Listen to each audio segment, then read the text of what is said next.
Hello friends, एक बार पुनः आप सभी का हमारे online platform study with GK YouTube channel पर हार्दिक स्वागत है।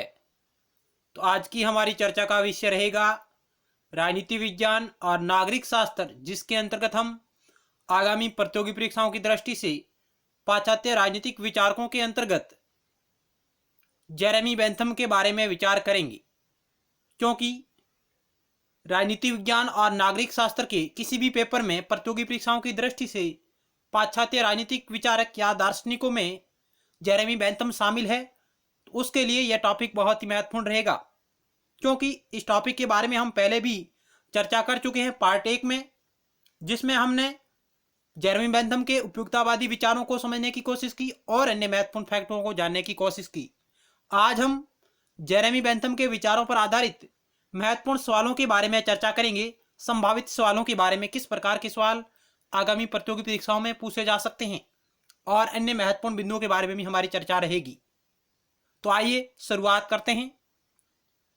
यदि आप पहली बार हमारे इस चैनल को देख रहे हैं तो आप इसे जरूर सब्सक्राइब करिएगा और पास बने बेल के आइकन घंटे को भी जरूर दबाएं, ताकि नेक्स्ट टाइम वीडियो सीरीज का नोटिफिकेशन आपके पास तुरंत पहुंच जाए। पहला सवाल आपकी स्क्रीन पर रहा। ये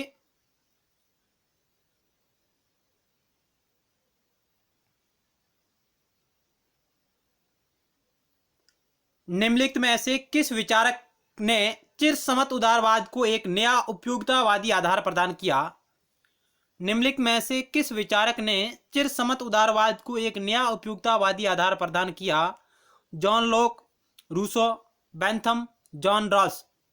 चिरसमत उदारवाद या शास्त्रीय उदारवाद जिसे हम कह सकते हैं, तो एक नया उपयुक्ततावादी आधार प्रदान किया। तो इस सवाल का राइट उत्तर होगा ऑप्शन 3, बेंथम, जेरेमी बेंथम ने। बेंथम ने क्यों नया आधार प्रदान किया?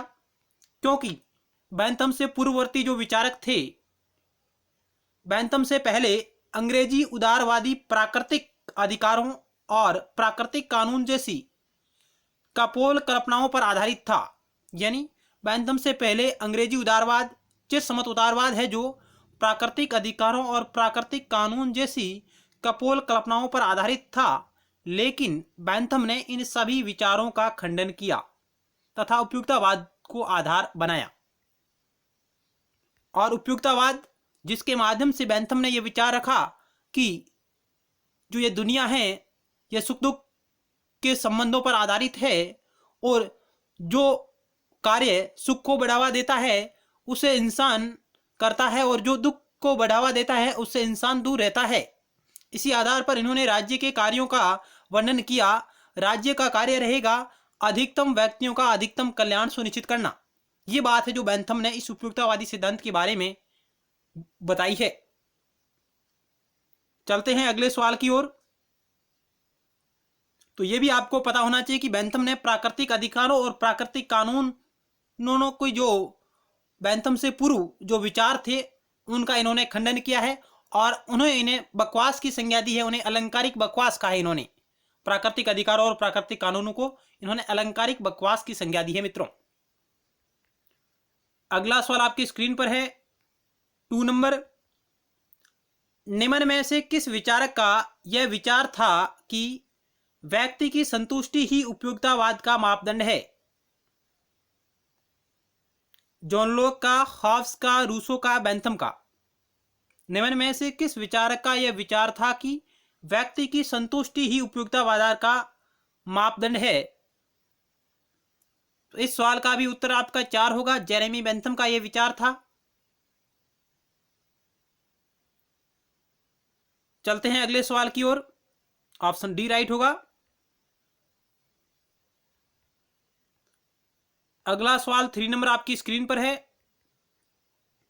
बेंथम ने निम्न में से किस विचार का समर्थन किया है? यहां आपको कथन दिए गए हैं, फिर आपको सही कूट का चयन करना है। मित्रों, बहुत ही अच्छा सवाल है कि बेंथम ने निम्न में से किस विचार का समर्थन किया है? सामाजिक समझौता सिद्धांत का, सामान्य इच्छा सिद्धांत का, उपयुक्ततावादी सिद्धांत का, प्राकृतिक अधिकारों के सिद्धांत का, देवी उत्पत्ति सिद्धांत का। सही कूट का चयन करें। ऑप्शन ए 1 2 3, ऑप्शन बी 1 2 4 5 और ऑप्शन सी केवल 3 और ऑप्शन डी केवल दूसरा, तीसरा और पांचवा। आपको बिल्कुल सही कोड का चयन करना है। ध्यान से सवाल को पढ़िएगा।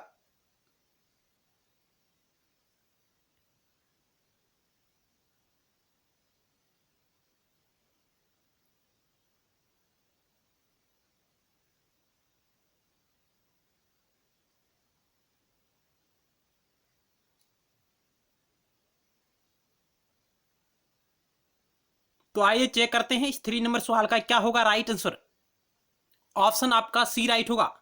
केवल तीसरा सही है बिल्कुल, जिसका बेंथम ने समर्थन किया है, क्योंकि बेंथम ने सामाजिक समझौता सिद्धांत था उसका उन्होंने खंडन किया है, सामान्य इच्छा सिद्धांत का उन्होंने खंडन किया है, उपयोगितावादी सिद्धांत का उन्होंने समर्थन किया है, प्राकृतिक अधिकारों के सिद्धांत का उन्होंने खंडन किया है और दैवीय उत्पत्ति सिद्धांत का भी उन्होंने खंडन किया है। मित्रों, ऑप्शन आपका केवल 3 है जो राइट होगा। ऑप्शन सी आपका राइट होगा। उपयोगितावादी सिद्धांत का समर्थन करता है जेरेमी बेंथम, जो अधिकतम व्यक्तियों के अधिकतम कल्याण पर आधारित है। चलते हैं अगले सवाल की ओर। 4 नंबर आपकी स्क्रीन पर रहा।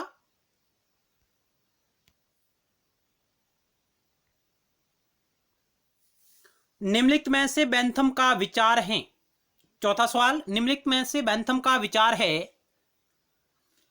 यहां पहले आपको 2 कथन दिए गए हैं और फिर आपको सही कूट का चयन करना है। सुख और दुख काल्पनिक मापदंड नहीं, यह तो नाप तोल की वस्तुएं हैं। क्या बेंथम ने यह कहा कि सुख और दुख काल्पनिक मापदंड नहीं है, यह तो नाप तोल की वस्तुएं हैं?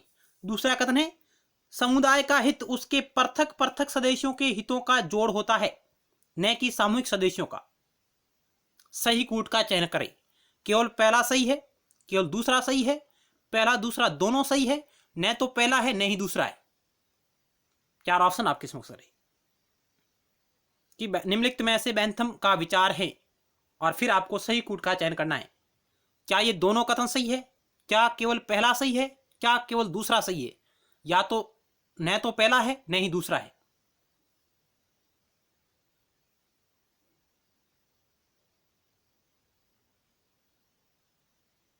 तो आइए राइट आंसर को चेक करते हैं। ऑप्शन आपका सी राइट होगा। पहला व दूसरा दोनों सही है बिल्कुल, कि सुख और दुख काल्पनिक मापदंड नहीं है। बेंथम ने कहा कि सुख और दुख काल्पनिक मापदंड नहीं है, यह तो क्या है, नाप तोल की वस्तु है। आप सुख और दुख को क्या है, इसका आप मापन कर सकते हैं। और दूसरा भी सही है कि समुदाय का हित उसके पृथक पृथक सदस्यों के हितों का जोड़ होता है, न कि सामूहिक सदस्यों का। यह बात भी बेंथम करता है अपने विचारों में। कहता है कि समुदाय का हित उसके पृथक पृथक सदस्यों के हितों का जोड़ होता है, न कि सामूहिक सदस्यों का। तो आपका ऑप्शन सी राइट होगा।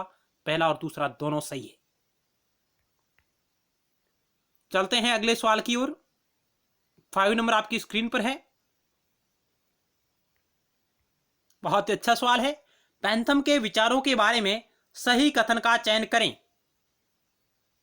बेंथम के विचारों के बारे में सही कथन का चयन करें। यदि आपने हमारी पहली वीडियो सीरीज जो जेरेमी बेंथम पर आई है उसको आपने अभी तक नहीं देखा है तो आप उसे भी जरूर देखें सबसे पहले। उसका लिंक आपको इसी वीडियो सीरीज के नीचे डिस्क्रिप्शन बॉक्स में मिल जाएगा, या आप उन्हें प्लेलिस्ट पर जाके देख सकते हैं। पाश्चात्य राजनीतिक विचारकों के नाम से प्लेलिस्ट बनी हुई है।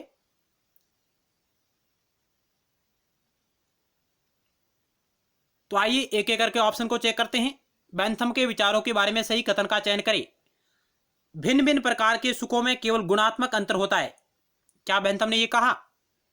कथन दूसरा, भिन्न भिन्न प्रकार के सुखों में केवल मात्रात्मक अंतर होता है। क्या यह बात सही है? कथन तीसरा, भिन्न भिन्न प्रकार के सुखों में गुणात्मक और मात्रात्मक दोनों प्रकार का अंतर होता है। क्या यह बात सही है बेंथम के संदर्भ में? और कथन चौथा है कि भिन्न भिन्न प्रकार के सुखों में किसी भी प्रकार का अंतर नहीं होता।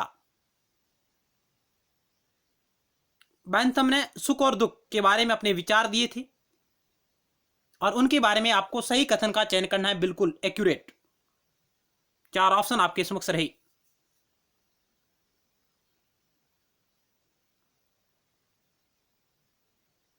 तो आइए राइट आंसर को चेक करते हैं। ऑप्शन आपका 2 राइट होगा, क्योंकि बेंथम ने कहा कि भिन्न भिन्न प्रकार के सुखों में केवल मात्रात्मक अंतर होता है। उन्होंने कहा कि गुणात्मक अंतर नहीं होता, केवल मात्रा का, परिणाम का अंतर होता है, न कि गुणों का। तो ऑप्शन आपका केवल 2 राइट होगा। ये बात तो बिल्कुल गलत है, क्योंकि बेंथम गुणात्मक अंतर की बात ही नहीं करता है, वो कहता है केवल मात्रात्मक अंतर होता है। तो ऑप्शन आपका 2 राइट होगा। आइए इसके बारे में और महत्वपूर्ण विचारों को देखते हैं। बेंथम का विचार था कि भिन्न भिन्न प्रकार के सुखों में केवल मात्रात्मक और परिणात्मक अंतर होता है, यानी मात्रा का या परिणाम का अंतर होता है, ना कि गुणात्मक अंतर। ये दोनों शब्दावली एक ही जगह उपयोग होती है, मात्रात्मक और परिमाणात्मक। तो बेंथम का विचार था कि भिन्न भिन्न प्रकार के सुखों में केवल मात्रात्मक या परिणात्मक अंतर होता है, न कि गुणात्मक अंतर। बेंथम ने कहा कि यदि कंचा खेलने और कविता पढ़ने में एक जितना आनंद आता है तो इन दोनों में कोई अंतर नहीं है। बेंथम कहता है कि यदि कंचे खेलने और कविता पढ़ने में एक जितना आनंद आता हो तो इन दोनों में कोई अंतर नहीं है। यह नहीं देखा जाना चाहिए कि इनके आनंद का स्रोत क्या है, इस पर आपको विचार नहीं करना है। आपको आनंद आता है या नहीं आता, इस पर आपको देखना है। इनका स्रोत क्या है, बेंथम कहता है ये महत्वपूर्ण नहीं है, महत्वपूर्ण वो है आपको आनंद कितना आता है। तो बेंथम ने कहा कि यदि कंचे खेलने और कविता पढ़ने में एक जितना आनंद आता है तो इन दोनों में कोई अंतर नहीं है। आगे चलते हैं।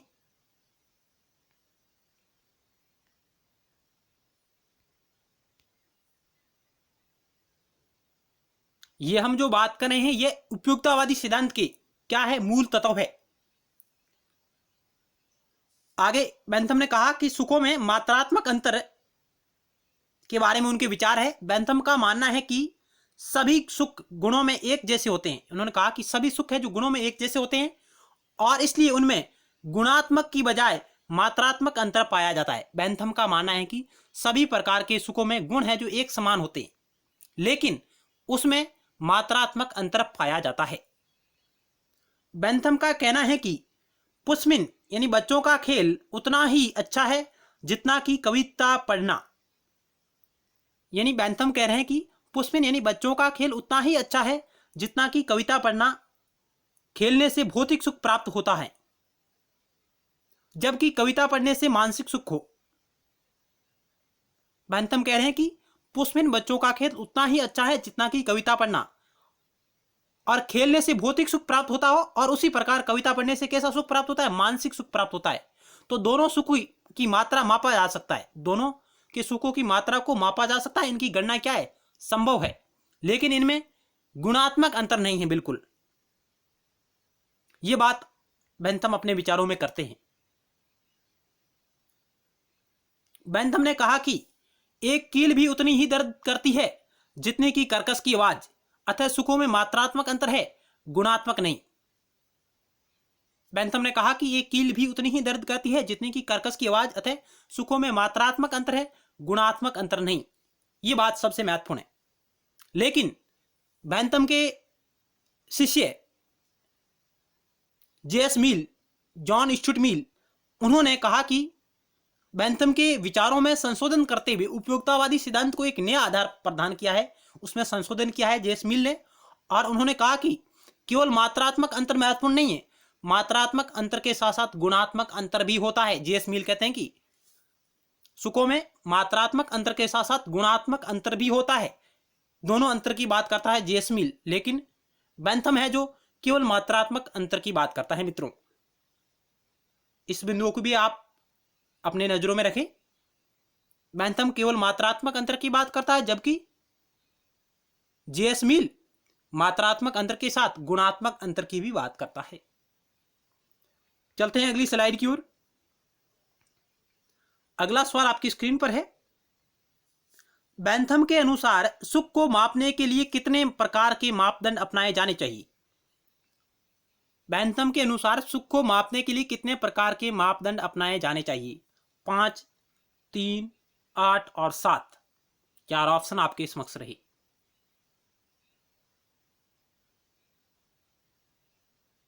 तो आइए राइट आंसर को चेक करते हैं। ऑप्शन आपका 4 राइट होगा। बेंथम ने कहा कि 7 प्रकार के मापदंड अपनाए जाने चाहिए सुखों को मापने के लिए।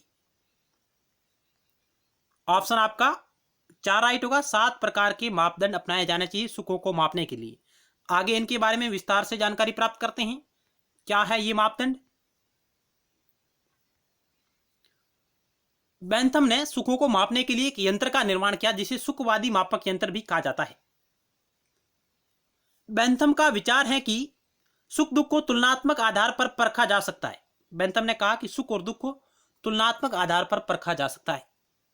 बेंथम ने सुख दुख के मापन की जो पद्धति सुझाई उसे सुखवादी मापक यंत्र का नाम दिया गया। यानी बेंथम ने सुख दुख के मापन की जो पद्धति सुझाई उसको सुखवादी मापक यंत्र का नाम दिया गया। फेलिसिफिक कैल्कुलस, फेलिसिफिक कैल्कुलस इसे कहा जाता है, इंग्लिश में नाम आप याद रखिएगा। और बेंथम का मानना है कि सुख दुख का गणित के सहारे प्रमाणिक नापतोल है जो संभव है।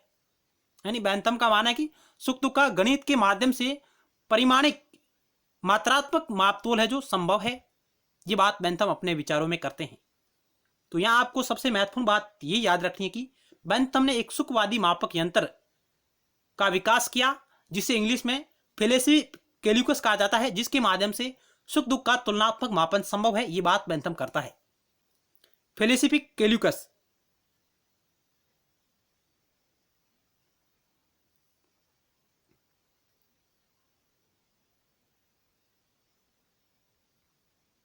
आगे चलते हैं अगली स्लाइड की ओर।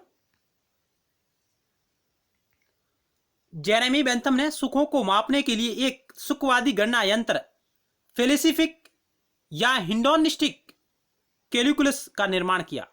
ये दोनों नाम आप याद रखिएगा क्योंकि यह से भी कई बार प्रतियोगी परीक्षा में सवाल आए हैं कि बेंथम ने सुख दुखों को मापने के लिए जिस यंत्र का निर्माण किया उसका नाम क्या है। तो उसका हिंदी में नाम है सुखवादी गणना यंत्र, लेकिन इंग्लिश में यदि आए तो फेलिसिफिक कैल्कुलस या हिंडोनिस्टिक कैल्कुलस भी इसे कहा जाता है। हिंडोनिस्टिक कैल्कुलस, फेलिसिफिक कैल्कुलस, जिसमें सुख को मापने के 7 मापदंड निर्धारित किए गए। जिसमें सुख और दुखों को मापने के 7 मापदंड निर्धारित किए गए। बेंथम कहता है कि व्यक्ति उसी कार्य को करता जो सुखों को बढ़ावा दे, जो दुखों को बढ़ावा देता है उससे इंसान है जो दूर भागता है।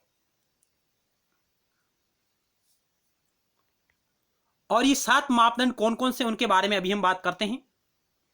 बेंथम ने जिन 7 मापदंडों की बात की है इनमें उन्होंने कहा तीव्रता, इंटेंसिटी, अवधि, स्थायित्व, ड्यूरेशन भी कहा जाता है। इंग्लिश में आप ज्यादातर याद रखिएगा क्योंकि हिंदी में इनका अर्थ अलग हो जाता है कभी कभार। तो तीव्रता पहली, दूसरी अवधि या स्थायित्व, फिर तीसरा है निश्चितता,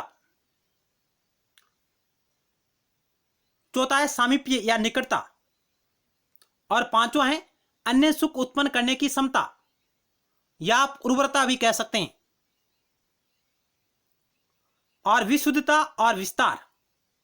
बेंथम ने सुख दुख को मापने के जो 7 मापदंड अपनाए, जिनमें ये 7 मापदंड थे, इनके आधार पर उन्होंने सुख दुखों का मापन किया है।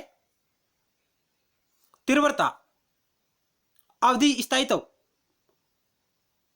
सुख कितना तीव्र है और कितना अतीव्र है, इसके आधार पर उन्होंने कहा कि जो तीव्र सुख रहता है वह अधिक समय तक टिका रहता है और जो कम तीव्र होता है वह कम समय तक टिका रहता है। इसके अलावा उन्होंने कहा कि अवधि या स्थायित्व, वह सुख जो प्राप्त हो रहा है वह कितनी अवधि तक ठहरता है, कितना वह स्थायी रखता है। और निश्चितता और अनिश्चितता कि उस अवधि के दौरान वह सुख निश्चित है या अनिश्चित है, इसके आधार पर ही उन्होंने मापन किया है। और सामीप्य या निकटता, वह सुख कितनी जल्दी से प्राप्त होता है। और पांचवा अन्य सुख उत्पन्न करने की क्षमता, जो आपको सुख प्राप्त हुआ है क्या वह सुख अन्य सुखों को बढ़ावा दे सकता है। एक सुख प्राप्त होने से आपको कितने सुख और बढ़ सकते हैं।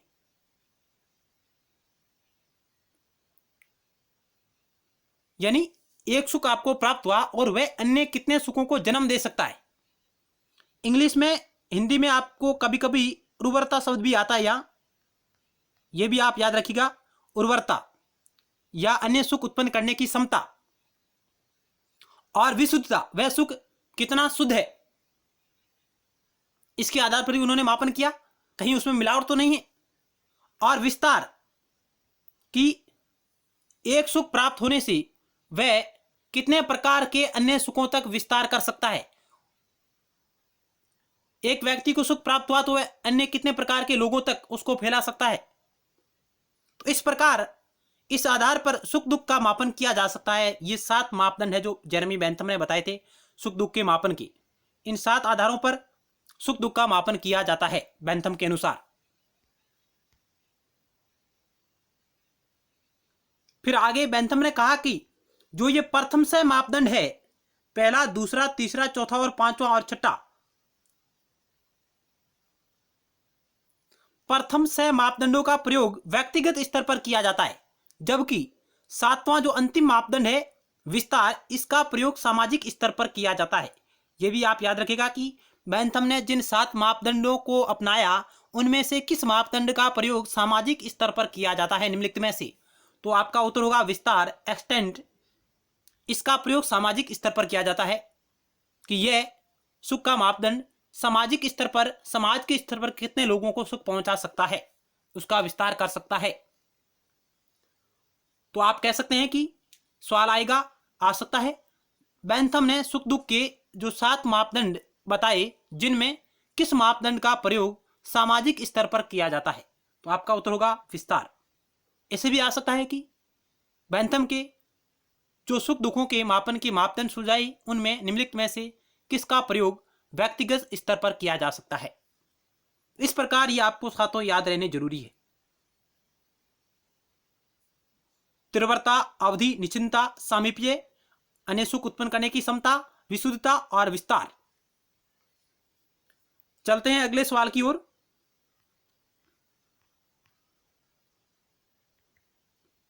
अगला सवाल आपकी स्क्रीन पर है 7 नंबर। निम्नलिखित में से किस पुस्तक का संबंध जेरेमी बेंथम से नहीं है? किस पुस्तक का संबंध जेरेमी बेंथम से नहीं है? Fragment on government, in introduction to the principle of morals and legislation.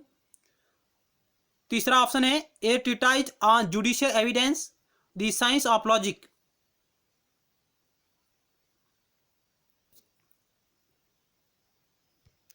क्या होगा इस सवाल का राइट उत्तर? निम्नलिखित में से किस पुस्तक का संबंध जेरेमी बेंथम से नहीं है? ऑप्शन आपका 4 राइट होगा। दी साइंस ऑफ लॉजिक है, यह पुस्तक जेरेमी बेंथम की नहीं है। तो किसकी है? यह पुस्तक हीगल की है। Hegel, science of logic. जबकि fragment on government, an introduction to the principle of morals and legislation, a treatise on judicial evidence, ये पुस्तकें हैं जो जेरेमी बेंथम की है। जबकि चौथी पुस्तक the science of logic Hegel महोदय की है। अगला सवाल आपकी स्क्रीन पर है। किस आधुनिक विद्वान ने बेंथम से पहले यह विचार प्रकट किया कि शासन की नीतियों का आधार अधिकतम व्यक्तियों का अधिकतम सुख की धारणा को बनाया जाना चाहिए? बेंथम के पूर्ववर्ती जो विचारक है जिन्होंने भी उपयुक्तवाद आधार रखा है, बेंथम से पहले भी कुछ विचारक है जिन्होंने उपयुक्तवाद की बात की है। और उनमें ये बात किसने की है? सेबाई ने, प्रिस्टेले ने, मैक्सी ने, दांते ने। तो ऑप्शन आपका बी राइट हुआ, प्रिस्टेले ने। बेंथम से पूर्ववर्ती जो विचारक है उनमें प्रिस्टेले है, डेविड ह्यूम है, एस सेन है, इत्यादि प्रमुख रहे हैं। ऑप्शन आपका बी राइट होगा, प्रिस्टेले। अगला सवाल, अगला 9 नंबर सवाल आपकी स्क्रीन पर है। कौन सा सुख अधिक समय तक बना रहता है तथा अधिक वांछनीय है? मानसिक सुख, शारीरिक सुख, प्राकृतिक सुख, काल्पनिक सुख। बेंथम के अनुसार निम्नलिखित में से कौन सा सुख अधिक समय तक बना रहता है तथा अधिक वांछनीय है? 4 ऑप्शन आपके समक्ष रहे। तो राइट उत्तर होगा ऑप्शन ए, मानसिक सुख है जो अधिक समय तक टिका रहता है और अधिक वांछनीय है। ऑप्शन ए राइट होगा। अगला सवाल 10 नंबर आपकी स्क्रीन पर है।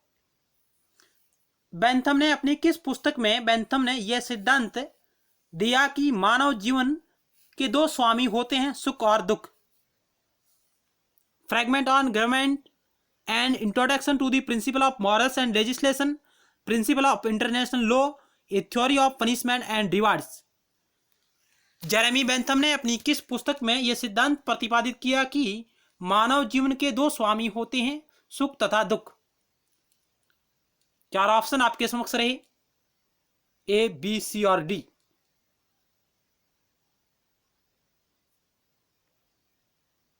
तो ऑप्शन आपका बी राइट होगा।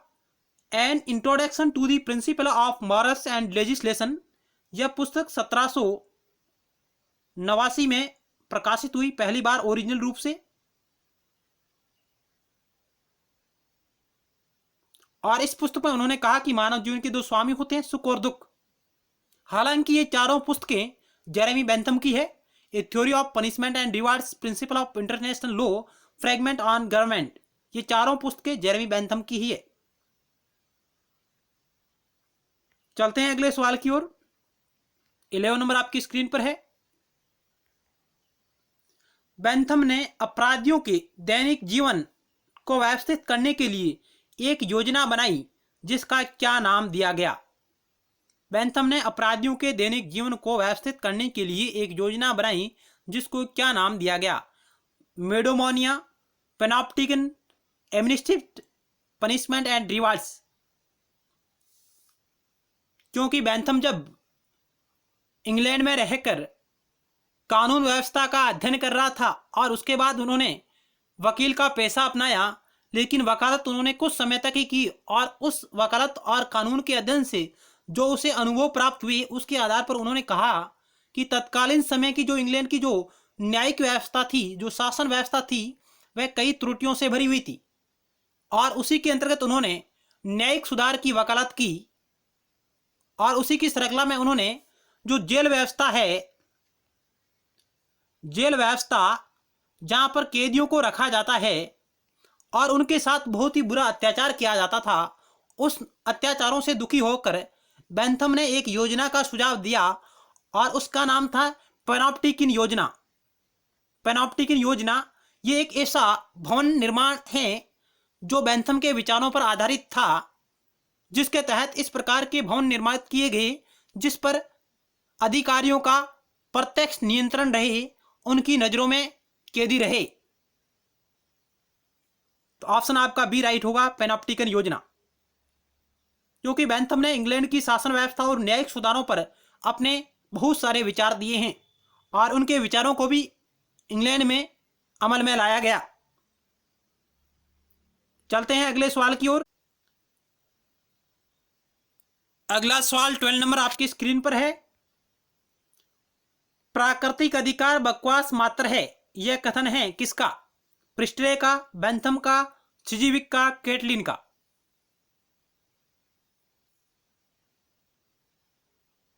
तो राइट उत्तर होगा option B, Bentham. Jeremy Bentham ने प्राकृतिक अधिकार और प्राकृतिक कानूनों को बकवास, अलंकारिक बकवास की संज्ञा दी है, उनका खंडन किया है। ऑप्शन आपका बी राइट होगा।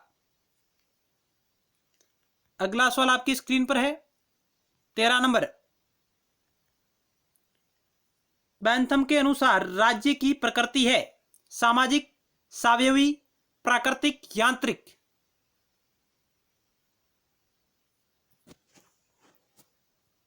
ऑप्शन आपका डी राइट होगा, यांत्रिक प्रकृति है राज्य की। बेंथम के अनुसार राज्य एक कृत्रिम संस्था है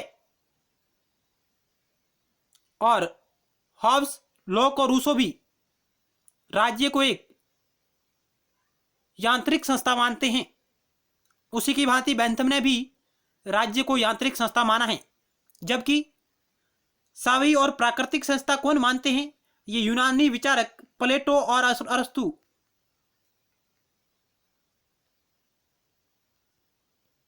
प्लेटो और अरस्तु मुख्य रूप से राज्य को सावयवी, प्राकृतिक मानते हैं, जबकि बेंथम ने इसे यांत्रिक माना है। चलते हैं अगले सवाल की ओर। 14 नंबर आपकी स्क्रीन पर है। निम्न में से किसने बेंथम के दर्शन की आलोचना पिग फिलोसॉफी कहकर की है? पिग फिलोसॉफी कहकर की है।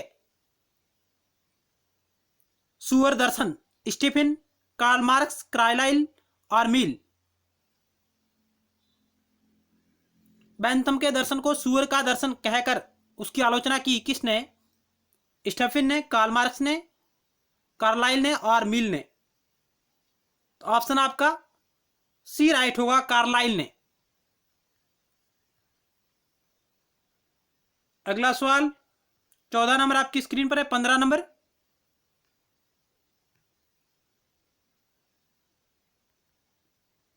किस विचारक ने बेंथम के उपयोगितावाद को खाना बनाने की किताब कहा? A philosophy of social cook book recipes कहा है किसने? इमर्सन ने, केन्स ने, ट्रॉटस्की ने और मार्क्स ने।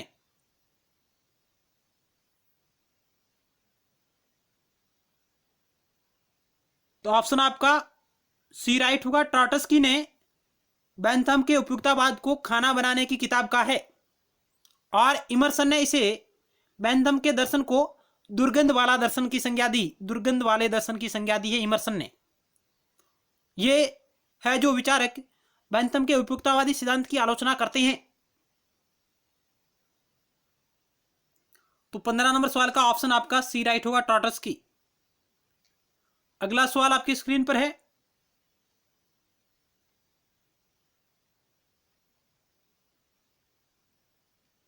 सोलह नंबर,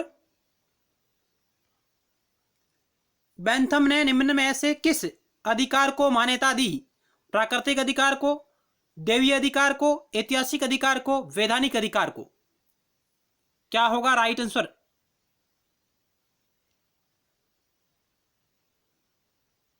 तो आइए राइट उत्तर को चेक करते हैं। ऑप्शन डी राइट होगा, वैधानिक अधिकार को। बेंथम ने कानूनी अधिकार को मान्यता दी है और बेंथम है जो कानूनी संप्रभुता का समर्थन करता है, कानूनी संप्रभुता का। ऑप्शन आपका डी राइट होगा। इन अधिकारों का उन्होंने खंडन किया है। चलते हैं अगले सवाल की ओर। 17 नंबर आपकी स्क्रीन पर रहा। बेंथम के विचारों से संबंधित नहीं है।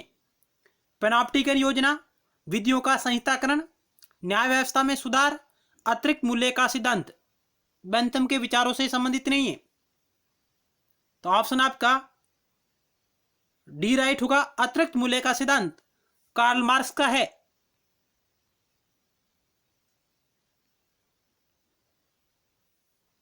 ऑप्शन डी राइट होगा, जबकि पैनॉप्टिकन योजना, विधियों का संहिताकरण और न्याय व्यवस्था में सुधार, इन विचारों का संबंध बेंथम से है। अगला सवाल 18 नंबर, बेंथम का उपयोगितावाद भेड़िया समाज में भेड़ियापन तथा साधु समाज में साधु को महत्व देता है, जबकि जेएस मिल प्रत्येक अवस्था में साधुपन को महत्व देता है। यह कथन किसका है कि बेंथम का उपयुक्तवाद भेड़िया समाज में भेड़ियापन तथा साधु समाज में साधुपन को महत्व देता है, जबकि जेएस मिल का उपयुक्तवाद प्रत्येक अवस्था में साधुपन को ही महत्व देता है। यह कथन किस विचारक का है? वेपर का, सेबाइन का, रूसो का, मैक्सी का। क्या होगा इस 18 नंबर सवाल का राइट उत्तर? बहुत ही अच्छा कथन है, कई बार प्रतियोगी परीक्षाओं में आया हुआ है।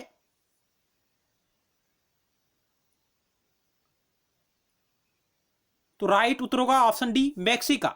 मैक्सी ने यह कहा था।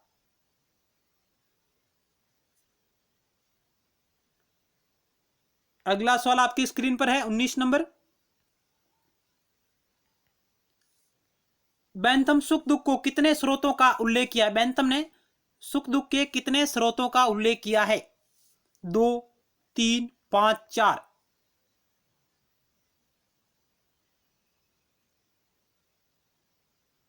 जेरेमी बेंथम ने सुख दुख के कितने स्रोतों का उल्लेख किया है? 2, 3, 5, 4। ऑप्शन आपका डी राइट होगा, 4 स्रोतों का उल्लेख करते हैं जेरेमी बेंथम सुख दुख के।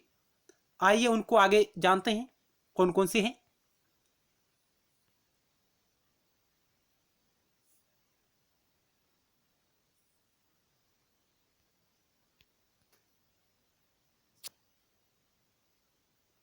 बेंथम है जो उपयुक्ततावादी विचार प्रतिपादित करते हुए उन्होंने अपने इस सिद्धांत को उपयुक्ततावादी संबंधी विचारों को उन्होंने सुखवाद पर आधारित किया। यानी बेंथम का उपयुक्ततावाद सुखवाद पर आधारित है। उन्होंने अपनी पुस्तक an introduction to principle of morals and legislation में लिखा कि प्रकृति ने मनुष्य जाति को दो सर्वोपरि स्वामियों सुख और दुख के शासन में रखा है। ये बात बेंथम अपनी पुस्तक an introduction to the principle of morals and legislation में कहता है कि प्रकृति ने मनुष्य जाति को दो स्वामियों के अधीन रखा है, दो सर्वोपरि स्वामियों सुख और दुख के शासन में रखा है। ये बात उन्होंने की क्योंकि बेंथम का उपयुक्ततावाद सुखवाद पर ही आधारित है। सुख दुख नामक दो शक्तियां मानव जीवन को नियंत्रित व निर्देशित करती है। अतः मानव सुख वाले कार्य करने चाहिए और दुख वाले कार्यों से बचना चाहिए। बेंथम का उपयुक्ततावाद यही व्याख्यायित करता है कि मानव को सुख वाले कार्य करने चाहिए और दुख वाले कार्यों से अलग रहना चाहिए। और इसी प्रकार उन्होंने कहा कि सुख व दुख के चार स्रोत बताए हैं उन्होंने, जिनमें भौतिक सुख है, राजनीतिक है, नैतिक है और धार्मिक है। तो ये पॉइंट सबसे महत्वपूर्ण है कि बेंथम ने सुख दुख के चार स्रोत बताए, भौतिक, राजनीतिक, नैतिक और धार्मिक।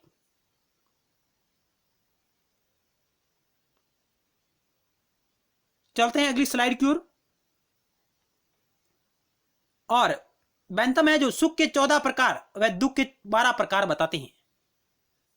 बेंथम ने सुख के 14 प्रकार बताए और दुख के 12 प्रकार बताए। ये भी उन्होंने वर्गीकरण किया है।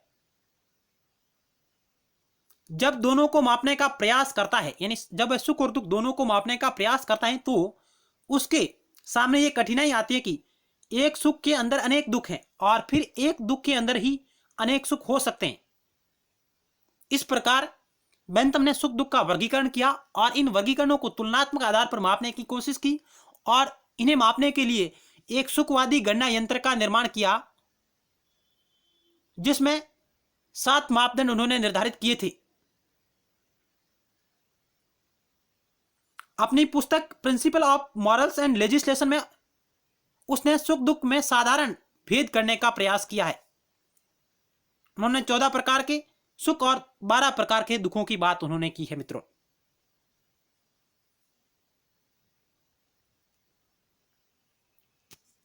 चलते हैं अगली स्लाइड की ओर।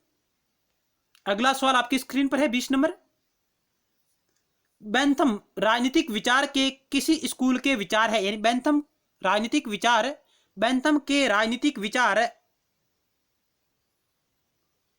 किस स्कूल के विचार है या बेंथम के राजनीतिक विचार किस स्कूल से संबंधित है? आदर्शवादी स्कूल से, यथार्थवादी स्कूल से, उपयुक्ततावादी स्कूल से, मार्क्सवादी स्कूल से?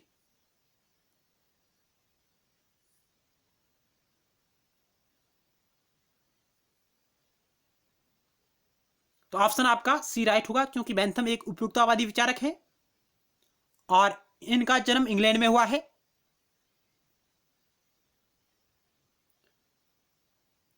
चलते हैं अगले सवाल की ओर। बेंथम का जन्म कहां हुआ? अभी हमने बात की, इंग्लैंड में हुआ है और इन्होंने इंग्लैंड में रहकर ही अपनी पढ़ाई की और वहीं पर उन्होंने कानून का अध्ययन किया और वहीं पर उन्होंने वकालत की और उसके बाद उन्होंने इंग्लैंड की न्यायिक व्यवस्था में सुधार के लिए उन्होंने कई पुस्तकों का प्रकाशन किया और बाद में इन्हीं के विचारों पर इंग्लैंड की न्यायिक व्यवस्था में सुधार किया गया, कानूनों में सुधार हुआ। अगला सवाल है, the treatise on judicial evidence किसकी रचना है? Bentham, Laski, Rousseau, Locke. The treatise on judicial evidence अभी हमने बात की थी, यह भी एक बेंथम की रचना है। ऑप्शन आपका ही राइट होगा। अगला सवाल आपकी स्क्रीन पर है, जेलों के भीतर सुधार के लिए पैनोप्टिकन की योजना किस विचारक ने प्रस्तुत की? हम पहले बात कर चुके हैं कि यह योजना बेंथम के द्वारा प्रतिपादित की गई थी। ऑप्शन बी राइट होगा। जेलों के भीतर सुधार के लिए पैनोप्टिकन योजना किस विचारक ने प्रस्तुत की? तो बेंथम ने। आइए इस पैनोप्टिकन योजना को और विस्तार से पढ़ते हैं। क्या है ये योजना?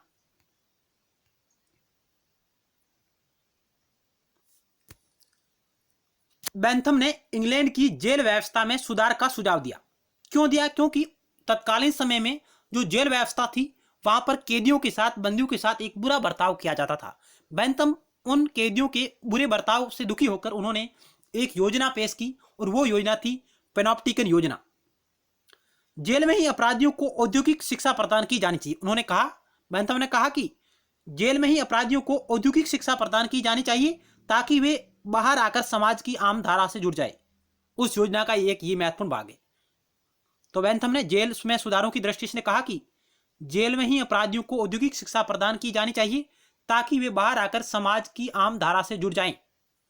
आगे उन्होंने कहा कि उसने गोलाकार कारावास, पैनोप्टिकन योजना को हिंदी में कहा जाता है गोलाकार कारावास के निर्माण का सुझाव दिया। ये एक भवन है, एक प्रकार की जेल के निर्माण का उन्होंने सुझाव दिया ताकि उसमें रहकर कैदी ईमानदार और परिश्रमी बन सके। उसने इस योजना के तहत अर्धचंद्राकार इमारतें बनाने का सुझाव दिया ताकि जेल के अधिकारी अपने निवास स्थान से इन इमारतों पर नजर रखें। तो यह थी पैनोप्टिकन योजना जेरेमी बेंथम की, जो जेल व्यवस्था के सुधारों पर आधारित है।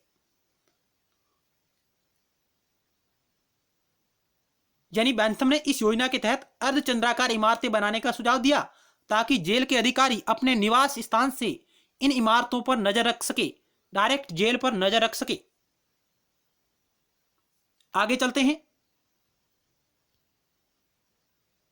आगे बेंथम ने कहा कि अपराधियों के आत्मिक उत्थान हेतु नैतिक व धार्मिक शिक्षा भी देनी चाहिए।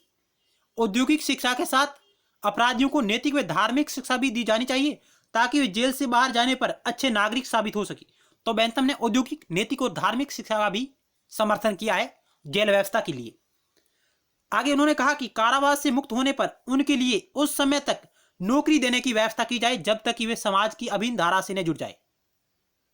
जेरेमी बेंथम ने इंग्लैंड की न्यायिक व्यवस्था के अंतर्गत उन्होंने सबसे महत्वपूर्ण सुझाव थे उसके जेल व्यवस्था के सुधार। इन्होंने कहा कि कारावास से मुक्त होने पर उनके लिए उस समय तक नौकरी देने की व्यवस्था की जाए जब तक कि वे समाज की अभिन्न धारा से न जुड़ जाए, मुख्य धारा से न जुड़ जाए, तब तक सरकार उन्हें नौकरी दे। आगे चलकर जेलों में भी जो सुधार हुए उन पर बेंथम के व्यापक प्रभाव रहा और इंग्लैंड की सरकार ने बेंथम के प्रभावों को अमल में लाने की कोशिश की। चलते हैं आगे, क्या महत्वपूर्ण फैक्ट है उनकी ओर। जेरेमी बेंथम के महत्वपूर्ण विचार और क्या महत्वपूर्ण विचार है प्रतियोगी परीक्षाओं की दृष्टि से, एक नजर हमारी उन्हीं पर रहेगी। तो बेंथम ने अपने विचारों में शिक्षा के क्षेत्र में सुधार की वकालत की उन्होंने।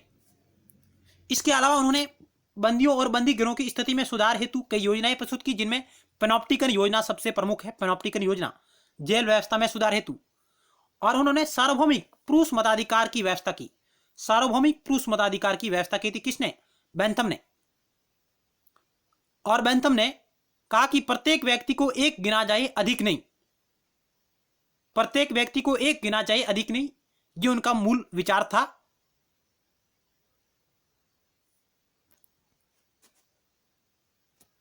एक व्यक्ति एक वोट का सिद्धांत भी बेंथम से संबंधित है, एक व्यक्ति एक वोट। और आगे उन्होंने संसद के वार्षिक अधिवेशन का समर्थन किया। संसद का वार्षिक अधिवेशन होना चाहिए, वार्षिक, और गुप्त मतदान का उन्होंने समर्थन किया था बेंथम ने। जबकि मील है जो खुले मतदान का समर्थन करता है। जीएस मील खुले मतदान का समर्थन करता है, जबकि बेंथम है जो गुप्त मतदान का समर्थन उन्होंने किया था। इनके अलावा बेंथम के क्या और महत्वपूर्ण विचार है उनको देखने की कोशिश करते हैं। आगे बेंथम ने संप्रभुता संबंधी अपने विचार दिए हैं, क्योंकि बेंथम को कानूनी संप्रभुता का समर्थक माना जाता है। बेंथम अपनी पुस्तक फ्रैगमेंट ऑन गवर्नमेंट में राज्य की संप्रभुता को सर्वोसत्ता का नाम दिया। एक तरफ वह राज्य सर्वोसत्ता संबोधित करता है, किंतु राज्य की अनंत शक्ति में वह विश्वास नहीं करता है। और बेंथम कानून को सर्वोच्च स्थान देता है। कानूनी संप्रभुता का समर्थक रहा है बेंथम।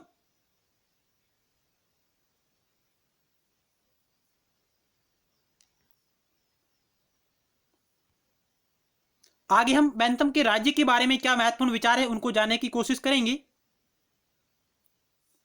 राज्य के बारे में बेंथम के विचार। बेंथम के अनुसार राज्य का उद्देश्य अधिकतम लोगों का अधिकतम सुख है। बेंथम के अनुसार राज्य के वे कार्य ही उपयोगी हैं जो व्यक्तियों को लाभ पहुंचाते हो, जो अधिकतम लोगों का अधिकतम सुख सुनिश्चित करते हो, वे कार्य ही राज्य के उपयोगी है। सभी व्यक्ति राज्य के आदर्शों का पालन इसलिए करते हैं क्योंकि वे उनके लिए उपयोगी है। बेंथम कहता है कि सभी व्यक्ति राज्य के आदर्शों का पालन इसलिए करते हैं क्योंकि वे उनके लिए उपयोगी हैं। राज्य का उद्देश्य किसी एक व्यक्ति को सुख प्रदान करना नहीं है, बल्कि अधिक से अधिक व्यक्तियों को सुख प्रदान करना है। बेंथम कहते हैं कि राज्य का उद्देश्य किसी एक व्यक्ति विशेष को सुख प्रदान करना नहीं है, उसका उद्देश्य अधिक से अधिक व्यक्तियों को सुख प्रदान करना है। इसलिए बेंथम कहता है कि व्यक्ति को अधिक से अधिक लोगों के कल्याण में राज्य को सहयोग देना चाहिए, यानी व्यक्ति के अधिक से अधिक लोगों के कल्याण में राज्य को सहयोग देना चाहिए। ये बात भी बेंथम अपने विचारों में करता है। तो कुल मिलाकर कहें तो बेंथम के जो राज्य संबंधी विचार है वो उपयुक्ततावादी सिद्धांत पर आधारित है, और उपयुक्ततावाद की सिद्धांत कहता है कि अधिकतम व्यक्तियों का अधिकतम सुख सुनिश्चित होना चाहिए। आगे चलते हैं अगली स्लाइड की ओर।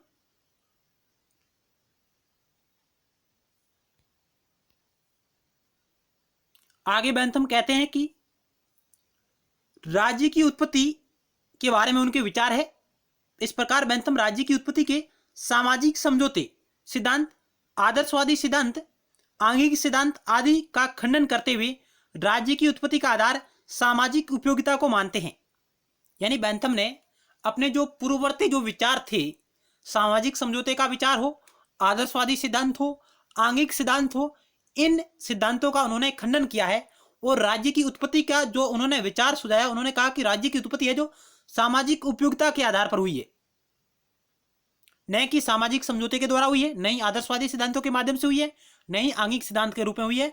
राज्य की उत्पत्ति है जो सामाजिक उपयोगिता के आधार पर हुई है, और राज्य को उन्होंने एक कृत्रिम संस्था के रूप में स्वीकार किया है बेंथम ने। बेंथम के अनुसार राज्य व्यक्तियों के हितों का योग मात्र है। वह राज्य को एक साध्य न मानकर एक साधन मात्र मानता है। बेंथम राज्य को एक साधन मात्र मानता है जिसका उद्देश्य सार्वजनिक हित में वृद्धि करने के साथ साथ अधिकतम लोगों के लिए अधिकतम सुख को खोजना है। आप इस स्लाइड को, वीडियो को रोककर आसानी से पढ़ सकते हैं। अतः राज्य की उत्पत्ति का यह सिद्धांत सीमित व संकुचित है, क्योंकि बेंथम के अनुसार राज्य व्यक्ति के सुख का साधन मात्र है और यह एक व्यक्तिवादी धारणा को बढ़ावा देता है। यानी बेंथम के विचार व्यक्तिवादी उदारवाद पर आधारित है।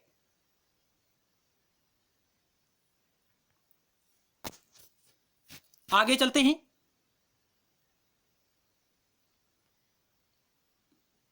सारांश में कहे तो बेंथम के राज्य की विशेषताएं क्या है, संक्षेप में कहे तो बेंथम के सिद्धांत के अनुसार राज्य को निम्नलिखित विशेषताएं होनी चाहिए। बेंथम के अनुसार यह अधिकतम सुख को बढ़ावा देने वाली एक मानवीय अभिकरण है। बेंथम ने कहा कि राज्य अधिकतम सुख को बढ़ाने वाला एक मानवीय अभिकरण है, एक यांत्रिक है, सस्ता है। यह व्यक्ति के अधिकारों का स्रोत है। राज्य व्यक्ति के अधिकारों का स्रोत है। यह व्यक्ति के हितों में वृद्धि करने का एक साधन है। राज्य को बेंथम ने एक साधन माना। इसका लक्ष्य अपने नागरिकों के सुख में वृद्धि करना है।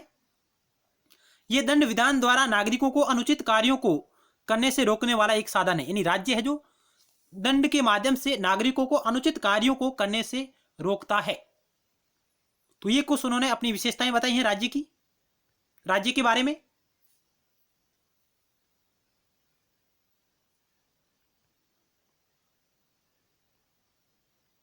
तो इस प्रकार आज हमने इस वीडियो लेक्चर के माध्यम से जेरेमी बेंथम के विचारों को जानने की कोशिश की और जेरेमी बेंथम पर आधारित महत्वपूर्ण सवालों को भी हमने देखा।